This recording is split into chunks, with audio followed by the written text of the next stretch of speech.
morning. A very warm welcome to you to another lecture on anthropology.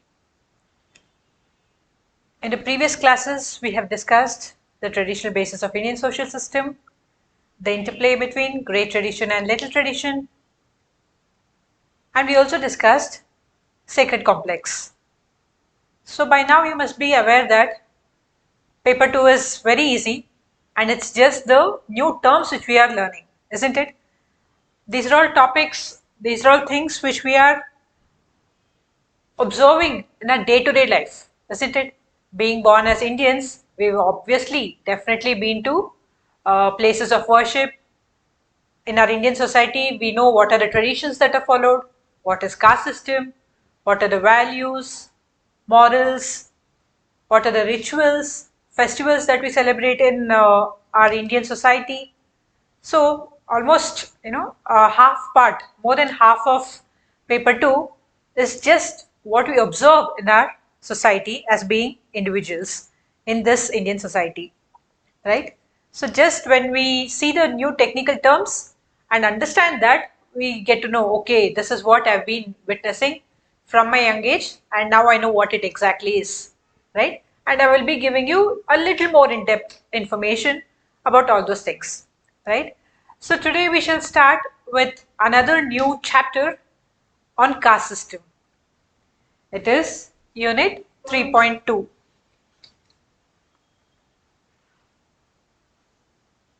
Unit 3.2, caste system of India.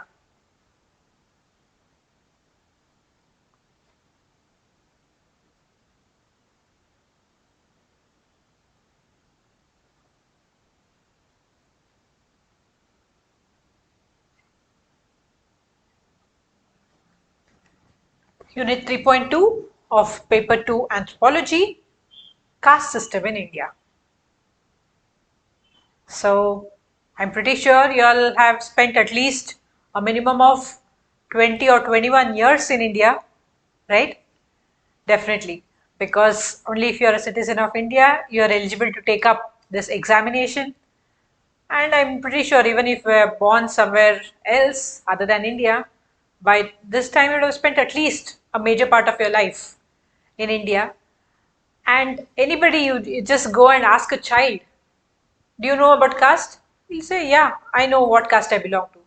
He'll tell his surname. Okay, this is my surname. This is the caste I belong to. Right? So the first day we went to school, when our parents filled the application form, right? What is the name of the father, mother, education, qualification of parents, and which religion we belong to, which caste we belong to. That time we wouldn't have probably understood what it means, right? So there's this also joke on the sex column which we fill in the application. So I read this joke somewhere long time back, even before WhatsApp era. So even before WhatsApp University started. So a child, a 5-year-old child, very innocently, it comes to its mother and asks her, "Ma, what is sex? What do you mean by sex?" So the mother, she is like a bit confused. Still, she thinks that is it. It's better to explain everything to the child, and she just explains everything. Okay, she explains everything to the child about sex, whatever she knows. And then at the ending, the child asks, is that 3-letter word on the application has so much of meaning? Right? So like that, probably that time when we joined school, we didn't have much idea about what is caste and all. We didn't even care to know. But slowly when we grew up and we got to know about reservation system and about surnames, and when we notice parents speaking or discouraging children against love marriage, the first thing that comes up whenever parents or relatives or elders oppose love marriages, that's because of caste, isn't it? So they are okay with everything else, even if the girl or boy is not of their equal status or whatever. Even those things also matter. But the first thing that they cite for rejecting or going against your wishes of marrying the girl or boy you choose is caste, right? They'll say, oh, he or she belongs to this caste. How can I marry him? How can I let my daughter marry him? How can I let my son marry him? Right? So as we grow up, we got to know so many things about caste. Okay, this is how caste system is. These are the occupations people do. So much more, right? We read from newspapers, we see in social media, and again, we should not just blindly see and believe whatever that comes in WhatsApp or Facebook or YouTube and all. So a very good example for this was 2 days back. I read a message, I think on WhatsApp. WhatsApp forwards, WhatsApp University is so great. So there was a message with a picture of an ambulance. On the ambulance was the picture of Lord Hanuman, and next to that they had put the image of a Muslim couple in Kerala. So this was the story which was attached with that picture. It says that this couple is in Kerala and they both were sick due to COVID, and they refused to travel to the hospital in this ambulance because it had the picture of Lord Hanuman on that. And because they couldn't reach the hospital, they succumbed to COVID and they both died. And it was like foolish. Will anybody do that? Having love towards one's religion is fine, but just because there's a picture of some other religion on the ambulance, will somebody even risk their own life? So I was like, I was like perplexed. What is this? Is it something true, or is it some random created message? And then when I checked, suppose if that was a true information, it would have definitely been there in any news channel websites or reading newspapers. And when I checked on Google, not even a single newspaper or single news channel had reported any such incident. And then even I read in one more social media that one person had said that this is utterly false news, because even that person had done research like this looking for the credibility of that message, and even that person found that it is utter nonsense. There's not even an iota of truth in that. So that is how it is. Many things which we see in social media or YouTube, WhatsApp University, at least a major part of it is fake. So let's not believe all these things blindly and come up to conclusions about people, judging them. So that's what we are studying in ethnocentrism and cultural relativism, isn't it? So ethnocentrism means looking at another person's culture from your own point of view. So comparing another person's culture from the point of view of or the standards of your own culture. So then you will look at another culture and say, see, this is my cultural standard and their culture is lesser than mine. So you consider your culture to be superior and another culture as inferior. It in culture means it refers to almost everything, be it the food habits, the dressing pattern, the language which we speak, the beliefs, traditions which we follow, everything, right? So whereas cultural relativism is an antidote to ethnocentrism. So it says that do not look at another culture from your own standards or on your own point of view. Look at it as a member belonging to that culture. Okay, so if a person is dressing like that, maybe it is part of their culture. It might be because of the environmental conditions persisting in that region, and that is why their dressing is like that. Maybe a person is speaking some particular language, that might be because of some reason. So when you only consider yourself, when you put yourself in that person's place, as a member of that culture only then you can see what is the basis behind whatever they are doing, be it their food habits, their religion, or their belief, faith, practices, traditions, anything, right? So we are going into all other topics other than what we are supposed to speak now. So in caste system also, we as the innocent kids, we, at least I would tell you, as until school, I never even knew the caste of any of my friends. We really didn't bother, right? Nobody bothered what caste you are, what language you speak. All we knew is we are friends. We need to be happy at school. We need to eat from all of whoever brings tasty food. That is all that mattered. Nothing mattered beyond that, right? But as in how we get more and more knowledge, we started making more and more ideas in our mind, isn't it? Okay. So, caste system in India.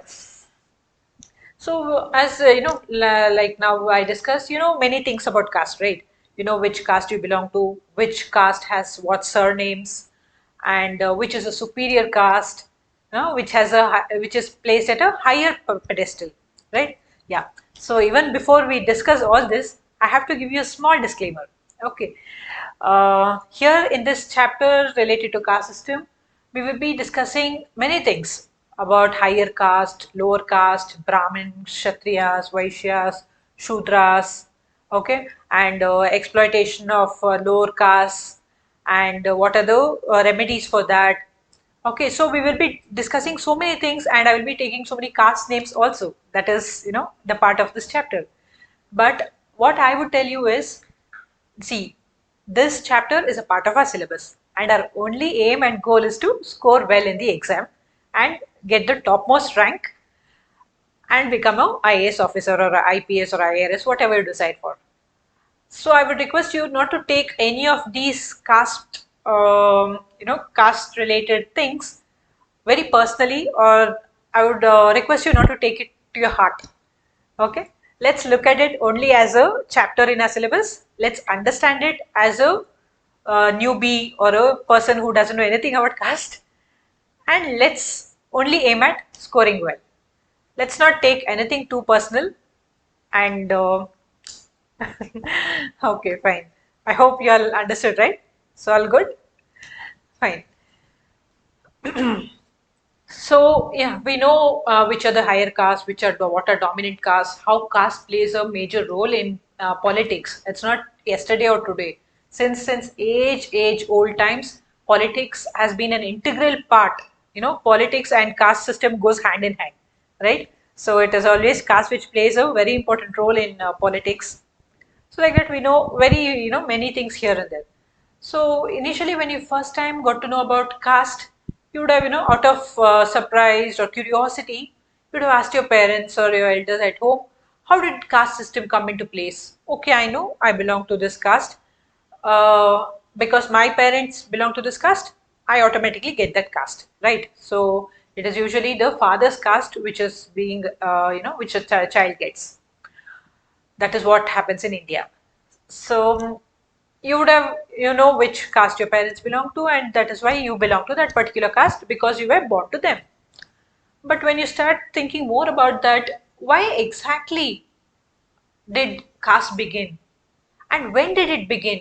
What was the purpose for it to happen? Where people right from the very beginning thinking about caste and dividing people in the society.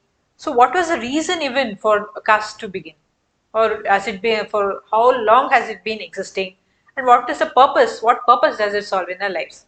So most common reason which you would have heard is, yeah, caste is based on the profession which the people do. So these people do this particular profession, so they belong to this caste. These people are traders, so these people belong to this caste. These people do carpentry or woodworks or goldsmiths, blacksmiths, so they belong to this caste. Okay, these people do menial jobs, this that, so they belong to this caste. So mostly this is the common explanation which we have heard, and to a major extent that is true also. So caste is predominantly based on the occupation which the particular group is following. But we really have this curiosity, like how did it actually originate, right? So there were many philosophers, many scholars who also had this curiosity. So they were also in the search to find out what exactly led to the origin of caste system. How did caste originate? Then these people, each of them came out with their own theories. See, in science, if something is there, we can, and if it is rational, if it is based on logic, we can prove it. Okay, once it is proved, it becomes a thesis, right? So we do research, we find out what are the reasons for that based on the facts and figures which we have. That is why we call it as rational science, right? So based on rationality, we can prove something, and once we prove, it becomes a thesis, right? But here, when we speak about these kind of topics where we cannot prove, see, we might come out with so many kind of theories. Okay, we can say probably this is the reason how caste originated. Say there is a class of around 50 students. Okay, So if I ask them a question, if I ask them, why does apple fall from a tree? Okay, the all 50 of them, okay, will agree that it's because of gravity, right? Because that is based on science. Whereas if you ask them some other question like, why did caste originate? Okay, you can find that some people will say it's because of the occupation which people followed. Somebody else will come up with something else. And you cannot prove this, right? You cannot prove that it is because of this only. Hence, for anything which cannot be proved, we have a lot number of theories, right? So even for the origin of caste, we have several theories. And if you see books, you get so many, hundreds and hundreds of theories, but we need not learn so many theories for our subject. And this topic is important from anthropological perspective because we are nothing without a society. What is anthropology? Anthropology is a study of man. It is a holistic study of man, including his physical body, his including his evolution in space and time, including his mind, the way he interacts with the society, what are the social institutions in the society like family, marriage, kinship, what makes him, uh, behave like that. So in total, we are studying a human being from all points of view in totality. That is why study of Indian society or the society is very important aspect of anthropology. So here also we have several theories to say how the caste system originated.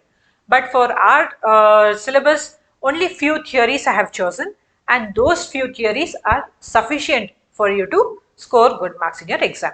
Okay, so first and foremost theory. So as I already told you, there is no proof for any of these theories. This is not a thesis. You cannot say a plus b whole square is equal to a square plus 2ab plus b square. You can prove. That is a formula, right? Here you cannot prove. There are many scholars, many philosophers who came up with various explanations for the origin of caste system, but you cannot ask for proofs for any of them, right? It is like, okay, we have to listen to that. That is their their thought process. It is their theory. What they thought must have led to the origin of caste system. Okay, so let's discuss few important theories of origin of caste system.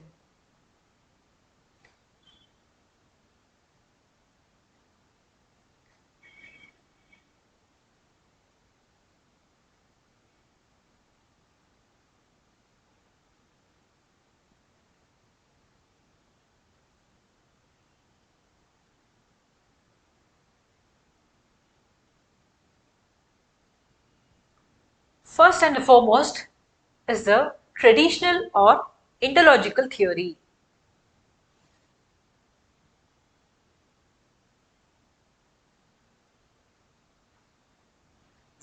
The first theory is traditional or interlogical theory.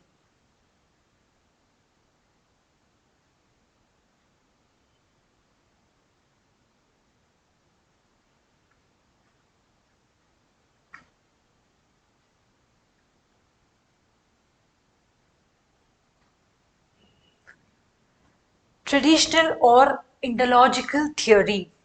This theory, it is said that it has got divine approval. That means, it is said that this theory has been approved by the god themselves. Okay, so this theory has been mentioned in the Purusha Sukta hymn of the Rig Veda. So there are four Vedas, right? Rig Veda, Yajur Veda, Sama Veda, and Atharva Veda.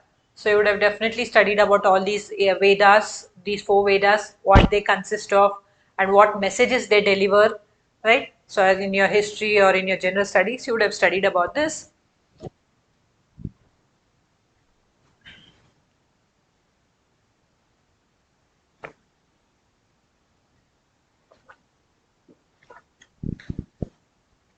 So it is said that this theory has got God's approval or the divine approval, and it has been mentioned in the Purusha Sukta hymn.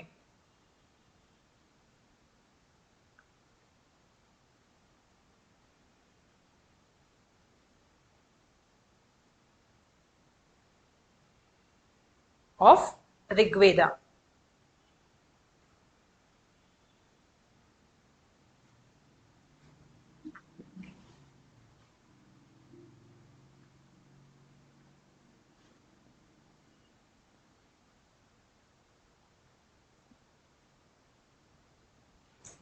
So according to this theory, it is said that Lord Brahma, who is Lord Brahma? Lord Brahma is the creator of this universe. According to Hinduism, we believe that Lord Brahma is the one who created this universe and all of us.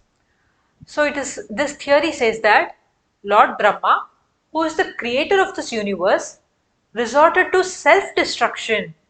That is, he destroyed his own body, and from different parts of his body came different groups of people or different castes of people. Okay, so this theory says that, that is, the traditional or Indological theory says that Lord Brahma resorted to self-destruction, and when he destroyed his body, from different parts of his body, different castes arose. So the first one is from the head, from the Brahma's head came the group of people called as Brahmins. Okay, so since head is the seat of knowledge, right? So whatever we study, everything is because of the, most important function happens here in the brain. So that is why brain is considered as, seat of intelligence. Head or brain is considered as seat of intelligence, seat of knowledge. The more learning you need to do, your brain has to be functioning very well, right? So brain or the head is considered as a seat of knowledge, seat of intelligence, and education, anything related to education, knowledge, all this is related to brain. And it is these people who function as, or who take up occupations like priest, right? So in priest, the what do priests do? Again, there also they use their brain and they recite the Vedas, mantras, and so on. And then it is the Brahmins who are mostly occupied in the occupation, who mostly do the occupation like priest, uh, teachers, lecturers, whatever, any occupation which leads with or which is associated with transmission of knowledge, and lawyers and educational professionals. So all these activities are predominantly done by Brahmins. So that is what it is said that when Brahma resorted to self-destruction, from his head came the Brahmins, and they are associated with these activities which are related to education, knowledge, transmission of knowledge, and so on. Next comes the second part of the body, that is the shoulders. So when Brahma resorted to self-destruction, from the shoulders came the Kshatriyas. So what is the function of the shoulders? Shoulders is for strength, isn't it? So these people became warriors. So their duty is to fight and safeguard the citizens of the country or the kingdom. So from age old times, you can find that the Kshatriyas are mainly involved in occupations like warriors, fight, army. They are mostly part of army, part of regiments, right? So even just 1 week back, I just was reading somewhere that even the Gurkhas, now you can find Gurkhas throughout the country. They are mostly from Nepal and those regions. You can find them as guards in ATM, in ATMs, in malls, in offices, in anywhere, everywhere. Most of the people who work as guards belong to this Gurkha community, right? So when I was trying to know a little bit about their background, I just read that these people were actually Kshatriyas since, age old times, since several ages they have been Kshatriyas by birth, and then later because they could not get more of, jobs as warriors and all, they started shifting towards becoming guards in guarding streets or offices and other places, and slowly that continued across generations, and now you can find that anywhere, Anywhere, most majority of the guards you can find are from the Gurkha community. Okay. Um, so next comes the shoulder. From the shoulders come the Kshatriyas. The third one is the stomach.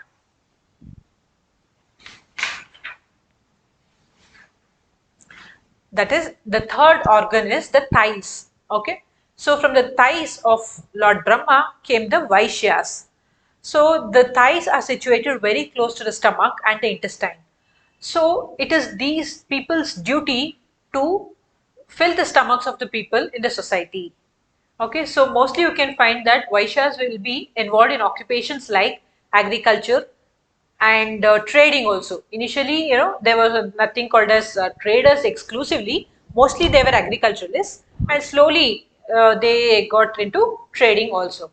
So the people who came from the thighs of Brahma were called as Vaishyas, and they were predominantly doing occupations like agriculture and trading. Then finally comes the fourth, last one, that is the feet. What does the feet do in our body? It bears the entire weight of a body and it serves a body, isn't it? So, finally, from the feet of Brahma came the Shudras. That is a fourth community, or you cannot call it caste exactly. So further we will be discussing why this is a Varna classification and not a caste classification. So as of now, you just understand that the fourth section of people who came from the feet of Brahma are the Shudras. So these people were supposed to bear the burden of the society, and they were supposed to serve the society in all forms. Okay. So this is what the traditional or Indological theory says how caste system originated largely. So they say that Lord Brahma resorted to self-destruction. From the head of Brahma came Brahmins, and they took up occupations which were involved with education, transmission of knowledge, such as priests, teachers, lawyers, doctors, and so on. Not doctors exactly, teachers, priests, and so on. And then from the shoulders came the Kshatriyas, who were warriors, who were supposed to fight for the people and protect them. And then next came from the thighs of Brahma the Vaishyas. Vaishyas were supposed to feed the society, feed the people in the society. So they were basically involved in agricultural activities and trading also. Then finally came the Shudras from the feet of Lord Brahma, and they were supposed to bear the burden of the entire society. They were supposed to serve them. Okay.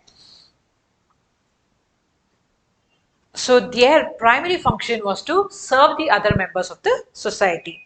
So this is how the traditional or Indological theory explains the origin of caste. Okay. So it is said that,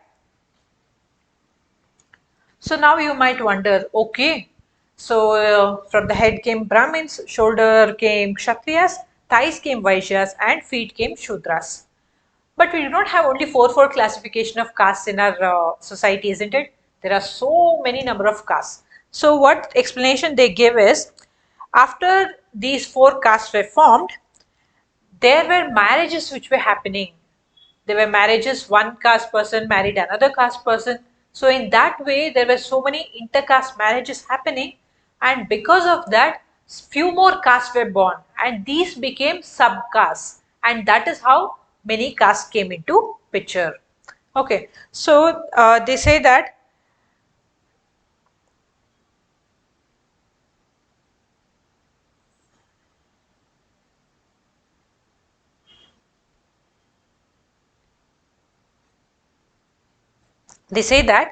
there were different types of marriages that were permitted in ancient India, and the subcaste are a result of these marriages. Okay, so in ancient India, there were many different types of marriages that were permitted, and as a result of that, subcaste emerged.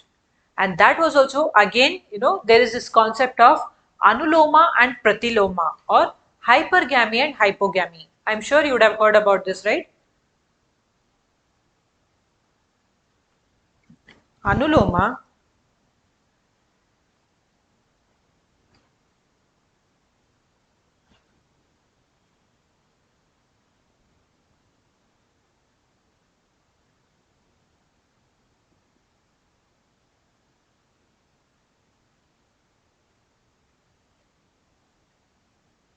anuloma and pratiloma.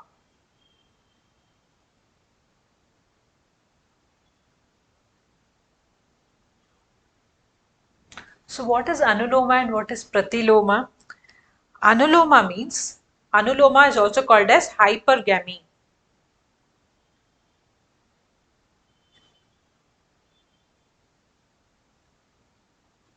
My handwriting is going haphazard like this, but at least I am sure you are able to. It is legible, so please remind that. Hypergamy and pratiloma is called as hypogamy.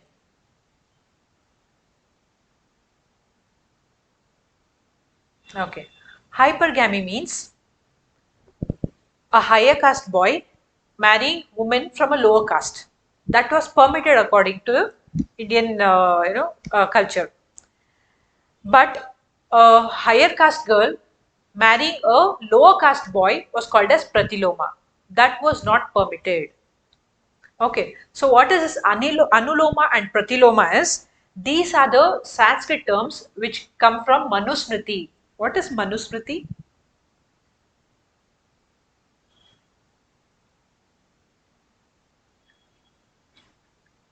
Manusmriti. You heard of Manusmriti, right? Manusmriti is also called as Manava Dharma Shastra. So, according to Indian beliefs, Hindu belief or in Hindu system, we have the belief that Manu was the first man, right? Just like how in Christianity we have Adam and Eve, right? We say that Adam was the first male and Eve was the first female, and from them only all other people were born. So, similarly, in Hinduism, we have this belief that Manu is the first human being or the first man, and it is said that Manusmriti, these were, this is a legal document. Okay, this is the oldest legal document which was written by a lot of rishis and saints during that time to see how law and order should be maintained in the society. Okay, to keep the society peaceful, to establish law and order in the society, what were the rules that were supposed to be followed? So those were mentioned by the rishis and sages during those time, and it is said that Manusmriti has, changed a lot. Each time a person translated that, they added something else, they removed something else, so that has gone through a lot of changes. But this is what we ideally know about Manusmriti, that is, it is the oldest law book. And it is also said that Manusmriti is the first Sanskrit book which was translated to English. Okay, so that we shall be discussing. When Asiatic Society of Bengal was formed in 1774. So, what was the reason? Why did they have to translate Manusmriti to English? And using that as the base only, the Britishers administered Hindu law in our country. So, all those things, start beginning with Asiatic Society of Bengal. We shall be discussing in a later chapter. So Manusmriti, we got to know what it is. So in the Manusmriti, we have these terms Anuloma and Pratiloma. Anuloma means a higher caste boy marrying a lower caste girl. Say there is a Brahmin. Okay, there is a Brahmin boy, Kshatriya, Vaishya, Shudra. Okay, this is the boy. And again there is girl, a Brahmin girl, a Kshatriya girl, a Vaishya girl, and a Shudra girl. Okay, a Brahmin boy was permitted to marry a Brahmin girl. He could marry a Kshatriya girl. He could marry a Vaishya girl, and he could marry a Shudra girl also. Okay, so Anuloma was permitted. Whereas, suppose there is a girl, a Brahmin girl, okay, and here there are boys, that is Brahmin boy, Kshatriya, Vaishya, Shudra. Here also Brahmin, Kshatriya, Vaishya and Shudra. A Brahmin girl could only marry a Brahmin boy. A Kshatriya girl could either marry a Kshatriya boy or a Brahmin boy. A Vaishya girl could marry a Vaishya boy or a Kshatriya boy or a Brahmin boy. And a Shudra girl could marry any. So, a higher caste boy had lot of what do you say, lot of opportunities. Okay, a Brahmin boy had lot of options. He could choose girls from any of the other castes, whereas a girl of higher caste could choose a boy of a caste belonging to her equal caste or higher than that, but she could never go lower than that. Okay, so a girl belonging to a particular caste could marry a guy or a boy who belonged to a higher caste than her, but she could never marry a boy belonging to a lower caste than her. This was not permitted. That is called as pratiloma. Pratiloma or hypogamy was not permitted. They would not permit a higher caste girl to marry a boy belonging to a lower caste. And this is also said to be one of the reasons for dowry system. Okay, so see, suppose this boy is there. He has so many choices, right? He can marry any girls belonging to any of the castes. Whereas this girl here, this Brahmin girl here, she has limited number of choices here, right? She can only marry Brahmin boys. So what a father of this girl will do? So he has to woo this boy, right? He has to prevent this boy from looking at other girls belonging to other castes. So what the father of this girl will do is he will try to convince this guy saying, I will give you lots of wealth. I will give you lots of money. You marry my daughter. You do not go looking for girls in other castes. So this is one of the reason why dowry system also came into being. We shall discuss it later in future chapters. Okay, so now you know what is anuloma, what is pratiloma or hypergamy and hypogamy. Hypergamy is acceptable whereas hypogamy was not acceptable. See, all these things which we are discussing is from long times back, traditionally what was followed. But now that is not the case, isn't it? Now we don't even bother much about caste. At least we can say that it is true in at least cities and and few towns also. But even in villages, caste system is very caste system is still highly prevalent, and caste based atrocities and caste based discrimination is still prevailing a lot in Indian villages. We shall discuss that in further. So it is said that there were different types of marriages which were permitted in ancient India, and that led to the rise of different subcastes. So now, okay, this is what our traditional or ideological theory said. Are there any criticisms for this theory? Yes. First and foremost criticism is, how can a person destroy his body, destroy his physical body, and from each part of his body, different groups of people can arise? It seems fictional, isn't it? Like we read in fictional novels. So that was the one major criticism. How can you say that Lord Brahma destroyed his body and from his head came Brahmanas, from his shoulder came Kshatriyas, from his thigh came Vaishyas, and from his feet came Shudras? That is not a possibility. A person full of blood and flesh cannot destroy his body and create something out of that. So that was one major criticism that was leveled against this theory. Then next one is, the real unit of caste system is not Varna but Jati. They said that this fourfold classification which you are giving, that is Brahmin, Kshatriya, Vaishya and Shudra, is a Varna system and it is not caste. So now by now you will all, almost be wondering, then what is Varna, what is caste, what is Jati? Are all the three same or all the three different? So we shall be discussing that as well. So they said that this is the 4-4 classification of, this is the Varna system, and the unit of caste system is not Varna but it is Jati. So we shall discuss further when we discuss the difference between what is Varna and Jati, you will understand this well. Next comes one more criticism saying our society is so huge, right? It is so large. We have so many number of castes and gods in a country which even outnumber the population in our country. Yes or no?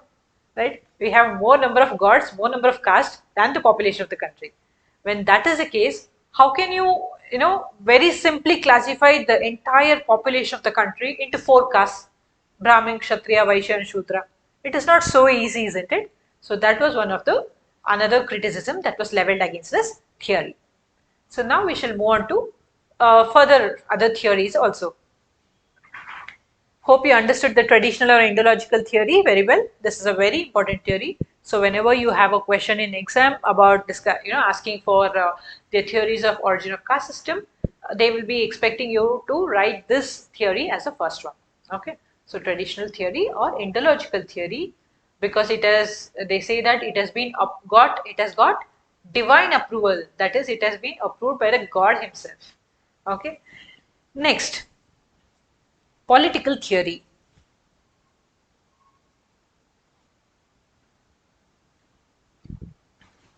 Political theory.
Political theory. This theory was propounded by a French scholar named Abbe Jubais. See, you need not remember all these, who exactly. You understand what is the name of the theory and what is the what the theory suggests. There's no need to memorize who suggested each of these theories. Okay, that is not much important. So this political theory was propounded by a French philosopher or a French scholar by name Abbe Jubais. So he says that it is the political conspiracy of the Brahmins to earn superior status, so that in most places in the society they can have control over the functions of the society, and that is why this led to the origin of the caste system.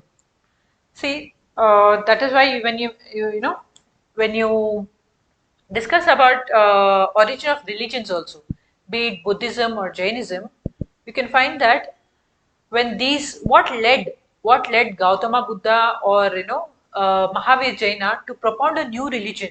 See, already Hinduism was there, a prominent religion in our country.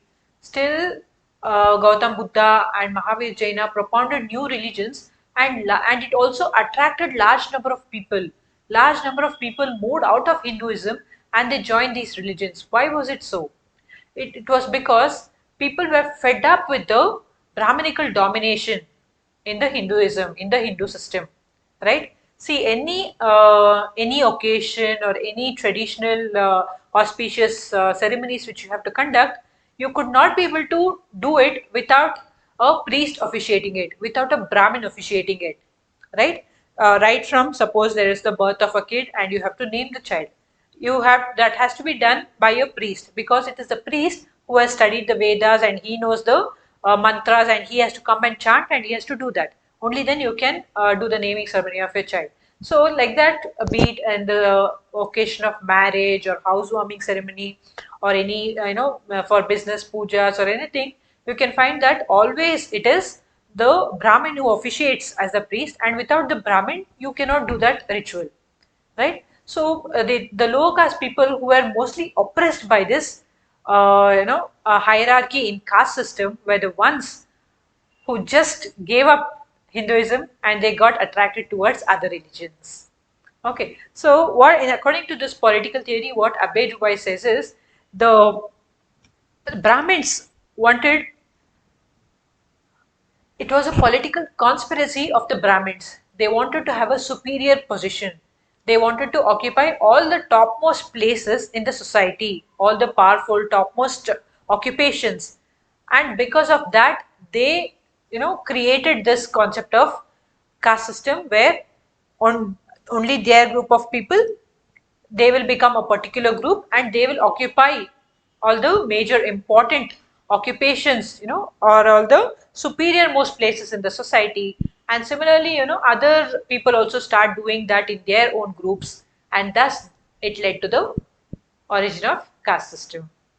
So basically he says that it is the political conspiracy of the Brahmins because of which caste system originated. Next comes the religious theory.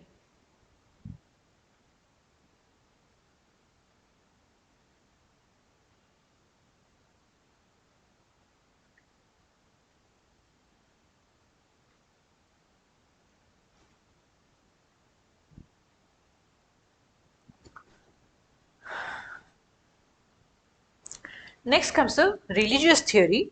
The religious theory, the religious theory was propounded by, or it was proposed by, Hocart and Senat.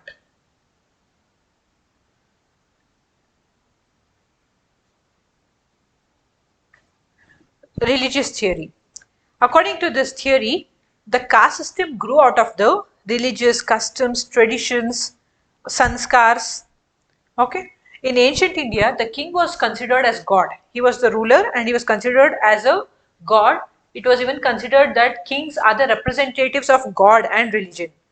And the people who were connected with the religion were given higher position. So I'm sure many of you, all, not many, almost all of us have watched the movie Bahubali, right? Bahubali 1, Bahubali 2.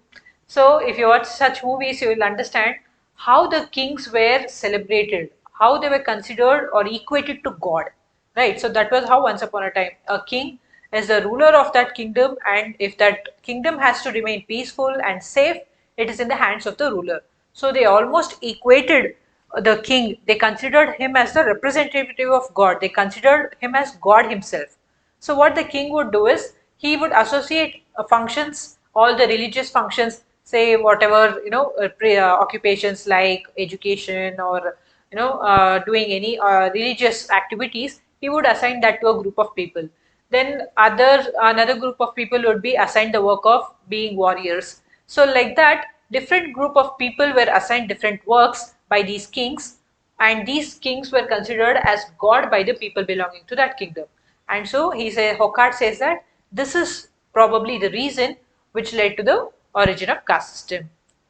And then Senat also says that on the basis of prohibitions regarding sacramental food, the followers of one particular deity considered themselves as descendants of the same ancestor and offered a particular kind of food as offering to their deity. So the Senate says that the restrictions or the prohibitions regarding sacramental food. So sacramental food, I guess we all know about this, right? So there are particular foods which are particular, which is very sacred to a god, like laddus for uh, Lord Ganesha, right? Laddu and Modak. Laddu and Modak is very sacramental to Lord Ganesha. So like that you can find for each god there is particular food which is sacramental. So here in Bangalore we have one temple. Okay, it is in the center of the city and it has been there since several ages, and it's a very small temple hid inside all the hustle and bustle of the city. So it's not very famous like the other new temples which have come up recently. So there I have, whenever I go to that temple, there is it is a Amman temple. Okay, I think Amman means Kali, Amman. All these are same but different forms of that avatar. So there is this Amman temple over there.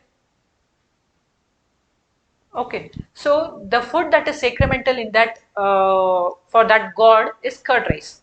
So whenever you go to the temple, when you go to pray, you can see that most people come there to worship God.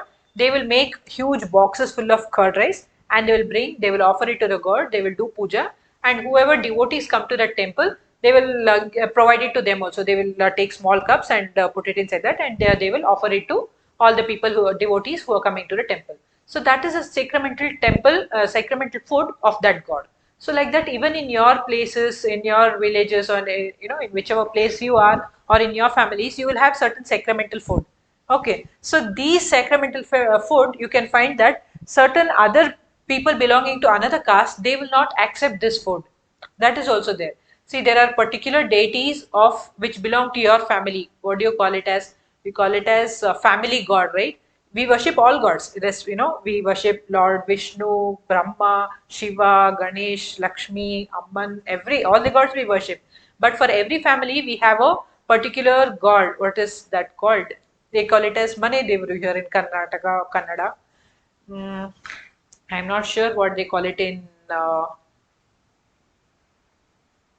No, they call it as Devaru, or you can call it as family deity, right?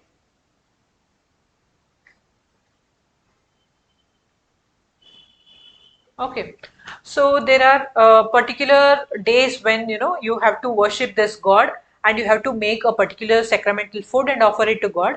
And it is also said that food which you make for this particular family deity, only the family members belonging to your family alone should consume, and you should not give it to someone else. I'm sure all these things happen in all regular Indian Hindu families. So you must have definitely noticed all this. So like this, people started having belief in this sacramental food, and they stopped taking food, or having they started considering themselves as groups. That is, people who offer or worship a particular god and offer the sacramental food to a particular god, they consider themselves as one group. Similarly, other people who they were worshipping different gods and offering different sacramental food to their gods, they became individual groups. So this is how, or this might have been a reason which led to the origin of caste system. Okay, so I hope you understood religious theory. Next, we shall move on to occupational or functional theory. So before we move on to that, since we were speaking about food, okay, so I will also tell you that there is so much of restrictions in exchange of kacha and pakka food also. What is kacha food? What is pakka food?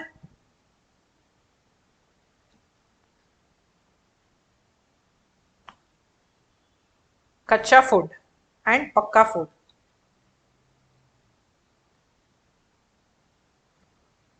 Okay, kacha food is a food which is prepared by addition of water. Okay, whereas pakka food is the food which is prepared without water. It is devoid of water, but it is prepared with ghee, right? So whenever you see whatever prasad they make for any festivals, okay, it will be mostly prepared, or even in temples, wherever you go. When in temples also, you can find most of the prasad which they offer to God, which they offer to devotees, would not be prepared out of water. It will be prepared out of ghee only. Yes or no? How many of you all have observed this? Say even last prior to COVID, I had been to Amritsar, Golden Temple in Amritsar. There also they offered a prasad which was made out of wheat. I think it was boiled wheat grains and some jaggery or some sugar along with ghee. The ghee was literally dripping. So much of ghee they had added in that. Similarly, you go to any temples, they will offer you laddu, or any sweets or any prasadam. Which you can, if you observe that, they would have prepared that with ghee only, and they would have not prepared it with water. So there are so many restrictions on who can accept food from whom. Like a Brahmin can accept kacha food only from a Brahmin. That is, any food prepared with water, a Brahmin can accept only from a Brahmin, whereas he cannot accept food from any other caste people. Okay, like this, there are so many rules and regulations which have been followed. Let's discuss further. Okay, so next, let's move on to the next theory, occupational or functional theory.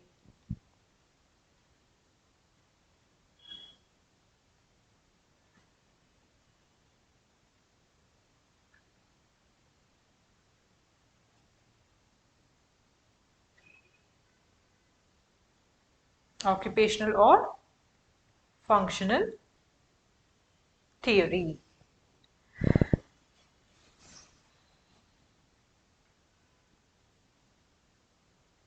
Okay.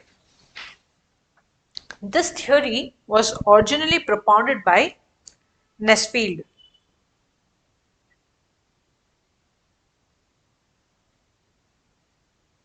This theory was propounded by Nesfield. He said that occupation is the basis of the caste system. He said that some occupations were considered superior and some were considered inferior, and based on the superiority and inferiority of the occupations, the followers of these occupations were also considered as superior and inferior.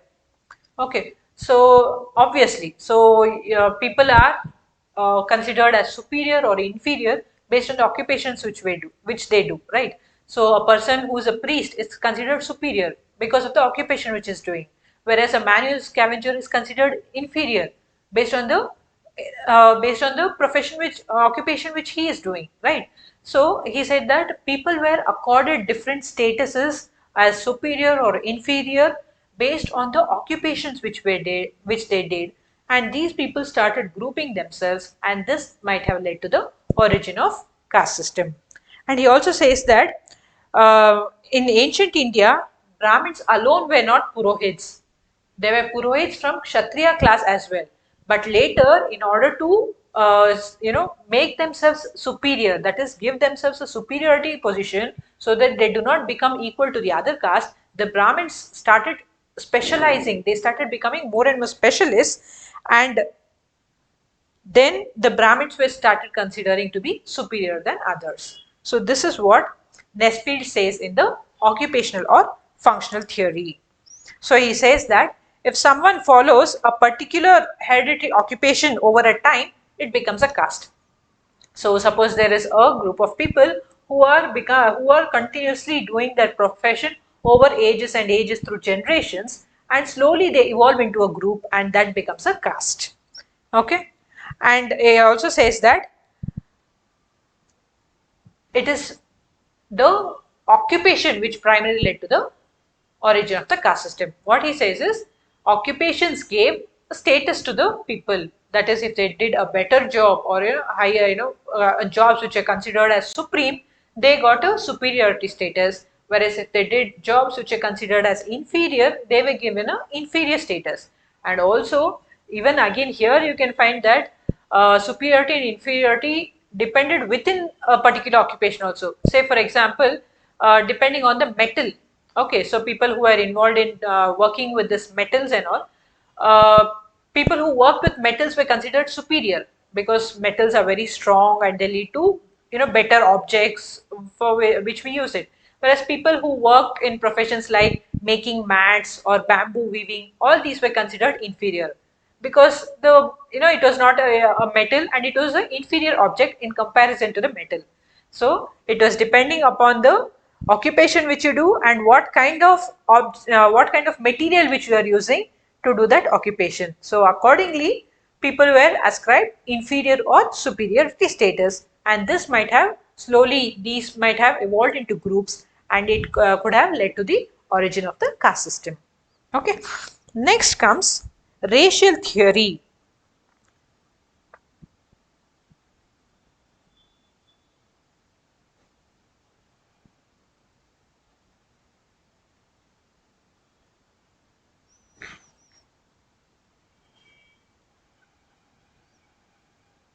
Next comes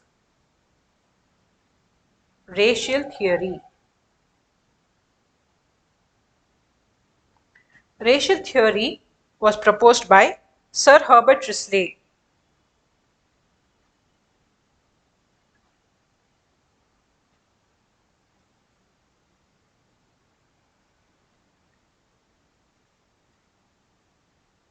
Sir Herbert Risley.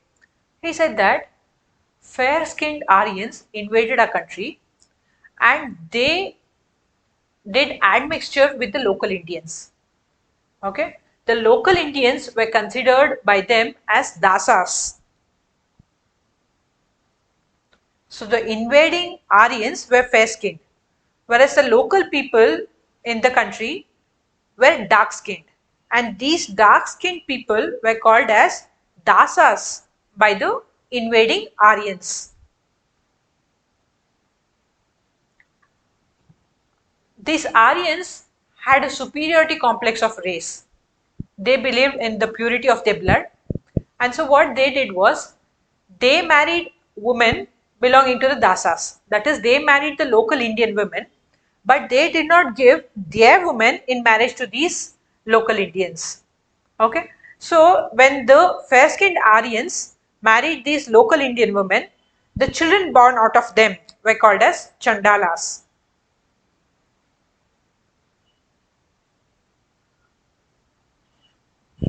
Okay, so initially there were the local people who were a group, then came the invading Aryans, fair-skinned Aryans, then there was admixture between these two groups, that is the men of the Aryan community and the women of the Dasas. They married and they had children who were called as Chandalas. Like this, groups of people admixture happened and large number of different races happened, and from this there is a possibility that caste system originated.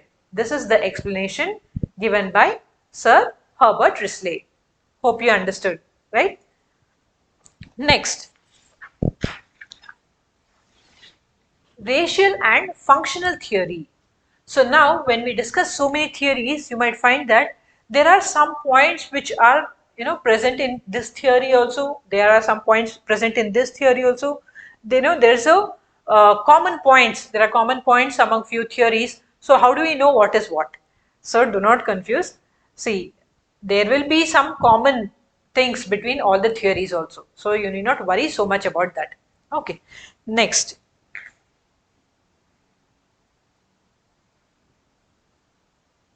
Next comes the racial and functional theory.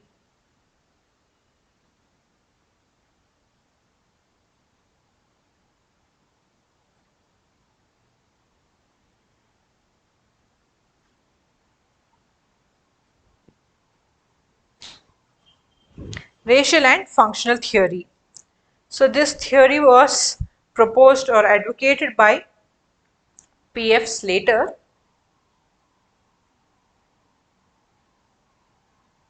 Okay, he says that in order to safeguard the professional and occupational secrets, the caste system arose. Okay, so no matter what occupations you see, traditional occupations, there will be so many techniques, there will be so many skills which you cannot just learn by looking at it. Yes or no? Say for example, a simple thing as pottery. Okay, many of you all would have gone to these few of there are the specialty village resorts, right, which are becoming a hotspot for all the schools. What they do is they take all the school children in the cities, these because most children in the cities are not aware of village environment, what happens in villages and all. So they have these exclusive resorts designed like villages. So in these schools charged a hefty amount of around 1,000 rupees or 2,000 rupees per day, and they take these children to these resorts. So there they show them how weaving happens, how traditional cobblery is done, how saris or clothes are woven. Okay, traditional weaving, how weaving is done, how pottery is done, how handicrafts have been done, how iron implements are made by melting iron. So all these simple things they will show them. They will provide them some village kind of traditional foods also, and they spend a day over there and they come back happy saying we also experienced village life. And some of these kids are even given the opportunity there to try pottery and all. But how many of us no matter how much ever that person tells us this, you have to hold it this way, or you have to, like, how much of, suppose that person itself, he puts the clay, he molds the pot, everything, and finally he just asks you to shape it. The moment we touch it, it crumbles, isn't it? Yes or no? So we need practice of that for several days to even just hold it properly, to just hold our hand properly so that it doesn't break. That itself needs several days of experience. Okay, so imagine how much work goes into that. Initially, they have to find the best clay to make that. Then they have to sieve it so that it becomes free from all the dirt and dust and huge large chunks of stones and all. They have to make that into a proper consistency so that you can mold it. Then once it comes to a proper consistency, you have to put it on the wheel. You have to make the movement should neither be too fast nor too small, and you have to hold it in the right place. Right, you have to apply right amount of pressure on that. Right, you just cannot, just if you just bang your hands on that, it will break. Right, so there's so many things that goes into a simple thing like making a small pot. Then you have to put it into a furnace, you have to heat it, then only it will become a, then you have to dry it. So there is so much of mastery involved in that. There's so much of secrets which they will not definitely reveal you. You can see them doing it. Okay, no, they will not hide it from you. You can see how they, what kind of mud they take, how much water they mix, how they make the clay, how they place it, how they dry it, everything. But there will be so many hidden skills within that which only they know. Yes or no? Just like how are people in restaurants make food. So no matter how much we try, we don't get that Chinese flavor when we make it at home. Yes or no? We make whatever Chinese noodles or fried rice or whatever.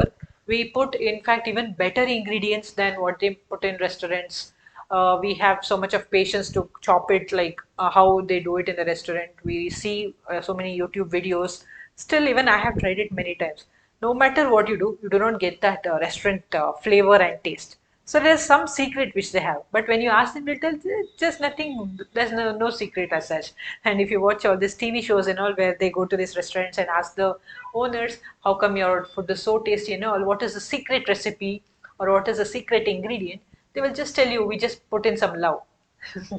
Right, so there's nothing like that. There are some secrets associated with every profession, be it weaving, be it making gold articles, silver articles, or making sculptures, or doing making earthen utensils like earthen pots using which we can cook. So every single profession has their own secrets, okay, that nobody can know.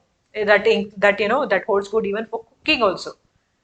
See, you might see your mother how she cooks and you might do it, but you will not get the same taste. Right, she will also use the same ingredients which is there in your home, and I will also use the same ingredients, but the taste definitely differs. Right, that's because of the experience they have over us. They have several years of experience, whereas we are newbies and we do not get that taste. Right, so there is secret hidden in every profession. So what happens is, um, P.F. Slater says that in order to safeguard the professional and occupational secrets, the caste system arose. Say a person is into a weaver's family. So I think at least you would have seen how weaving happens in YouTube videos or in TV at least. So there's a lot of work that goes into it, right from making the thread and putting it into those huge, what do you call that? No, that instrument kind of thing where they load the threads and one person sits below in front of that, and they arrange the threads. So many threads should come here. They tie weights for the threads to stay there. So then they do that. So that is a very tedious process. If in a weaver's family, if there are 10 members, all 10 members will have distinct functions in producing that carpet or that sari or whatever. So right from dyeing, one person will look into the work of dyeing, one person will do the exact weaving, one person will be loading the threads into that, one person will be making the threads. So like that, so much of occupation, skills goes into that. Suppose there is a daughter in that family, and if they marry that daughter to a person belonging to some other community, so what will this girl do? She will go to the other to her husband's home, and she will teach all these skills to them, right? Because She knows that skill because she has been born and raised into this family. So because of her, now the traditional secret of that occupation gets leaked. It goes into another person's family. So nobody wants this, right? They want to safeguard the secrets of their own tradition. So what they do is they prefer marrying their daughter into another weaver's family only. So like this, because of endogamous marriages, these people become a separate group or community, and that evolves into a caste. So this holds good for every occupation, right? For any occupation, there are a lot of skills and secrets that is involved. So nobody wants to let go of those skills or secrets to some other person. So in order to safeguard that, they marry within their community. Okay, just like now how it is, people do not want to let go of their property, money which they have hoarded from say, 3 to 4 generations or several generations.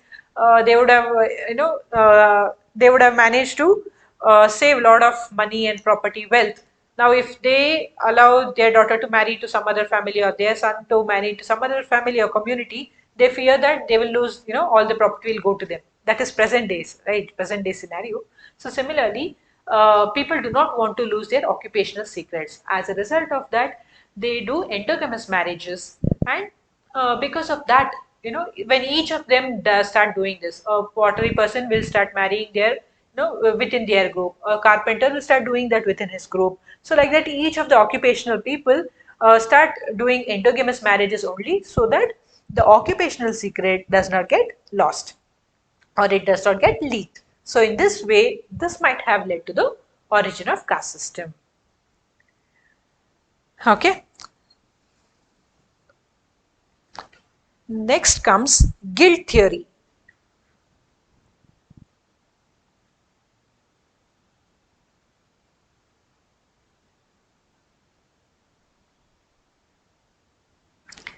Guild theory was advocated by Denzel Ibbotson.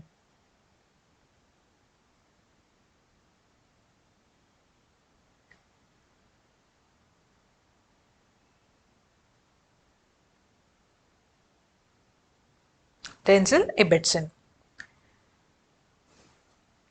He says that the tribes adopted certain fixed professions, and during the ancient times, the priests were regarded as superior and commanded great prestige, and they became a endogamous group, and that became hereditary.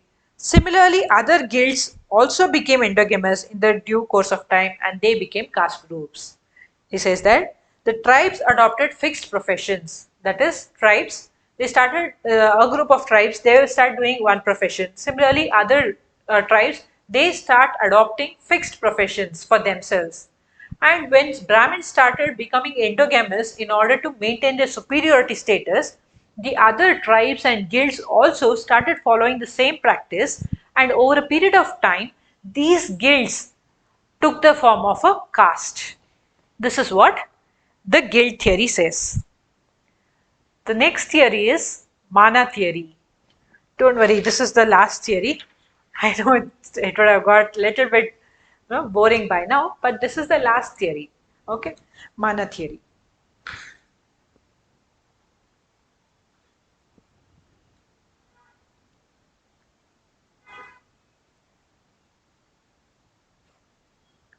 Mana theory.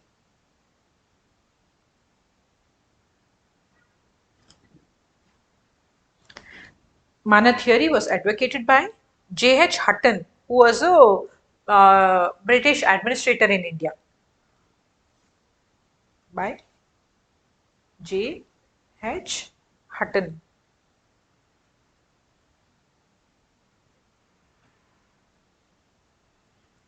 So J.H. Hutton was a British administrator in India, and we all know what is mana, right? Sir must have already discussed the religion chapter, I guess. Still, I tell you, what is mana? Mana means having belief in something. Okay, it need not be something which is having life or not. It might have life, it might not have life. It may be animate or inanimate. You believe that something has power or power, as we rightly pronounce it, right? So you believe something has power. That is called mana. Now say I believe that this pen has power. Okay, so I believe this becomes mana. Okay, this has mana, this has power. It is capable of, making my wishes come true, just like the genie. Okay, so suppose I start believing that this mouse has mana, it has power. Okay, that is what we call it as mana. Mana doesn't differentiate between animate or inanimate. You might believe that a particular rock is there in your garden that has mana, that has superpowers. Suppose I go to that rock and I pray that I should do well in my exams tomorrow, and it comes true. You have that belief that that has some powers, right? That is the mana.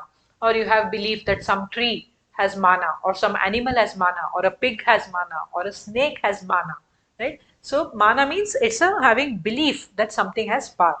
Okay, supernatural powers. So he says that mana is a belief that is vested. We believe that something has supernatural powers. It might be animate or inanimate. That is, it might be a living organism like a tree or a pig or a snake. Okay, or it might be inanimate object like a pen or a mouse or this laptop, like any of that. We believe that that object or living, be it living or non-living, it has some supernatural powers. Then we call it as mana. Okay, so there are people who have different manas. Some people believe that a tree has mana and they will worship the tree. There are some people who believe that a snake has mana and they will worship the snake. Some people believe that a particular rock in the forest has some mana and they believe that, and they start worshipping the rock. So like this, many people have different manas and they start, making themselves as groups based on their belief, based on the mana which they have, based on the belief they have.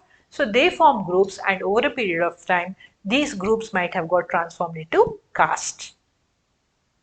Got it? So this is the last theory, mana theory. So I hope you understood all the theories very well. So I'll just tell you what are the different theories that we discussed so far. The first one is the traditional or Indological theory. Okay.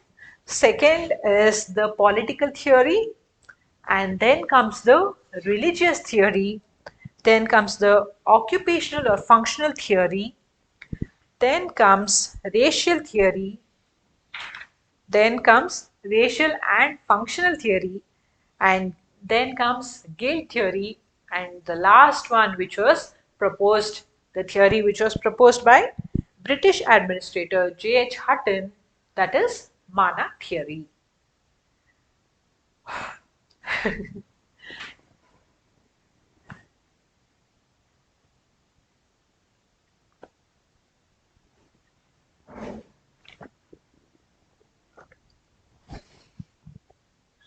So I hope you understood the theories of origin of caste very well, right? In your examination, nobody will give you a question asking you to explain a single theory for 10 marks or 15 marks. If there's a question, it will be like, what are the different theories of origin of caste? So if you just mention each theory and write, 2 or 3 lines about each of that, that is what is that theory and what is the, on what basis they are saying that. Say in a traditional or Indological theory, it was based on the self-destruction of Lord Brahma, and from different organs how different group of people arose and what occupations they are doing based on from which organ they came from. So that is traditional or Indological theory. So like that, if you just mention the which theory and few sentences about the essence of the theory, you will almost, by the time you finish these theories, you would have reached word limit. So I have given sufficient materials for this, so there won't be any need for you to learn too much about any individual theory, because they will not ask any individual theory alone for 10 or 50 marks as an individual question. Okay, so let's move on to the next topic.